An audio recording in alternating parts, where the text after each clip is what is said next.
राजा सत्यव्रत एक धर्मनिष्ठ राजा थे। मन में संदेह तो था, पर वचन निभाना था। उन्होंने उस छोटी सी मछली को महल ले जाकर एक मिट्टी के घड़े में रख दिया, लेकिन भोर होते होते घड़ा फट गया। मछली रात भर में दुगनी हो गई थी। अब राजा को थोड़ा संदेह हुआ, पर उन्होंने उसे अपने राजकीय सरोवर में छोड़ दिया। अगले दिन लहरें उठने लगी, जल में सुनहरी चमक फैल गई, जैसे पूरा सूरज ही उस सरोवर में समा गया हो।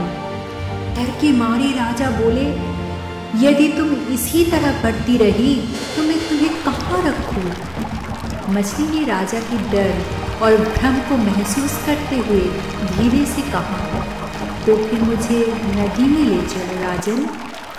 राजा ने उसे ले जाकर महान कीर्तमाला नदी में छोड़ दिया, किंतु नदी भी अब उस विशाल मछली के लिए छोटी पड़ गई।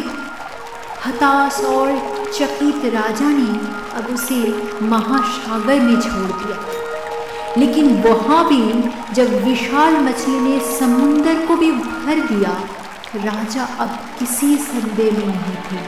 वो घुटनों के बल गिर पड़े, कांपते सर में बोले, आप कौन हो?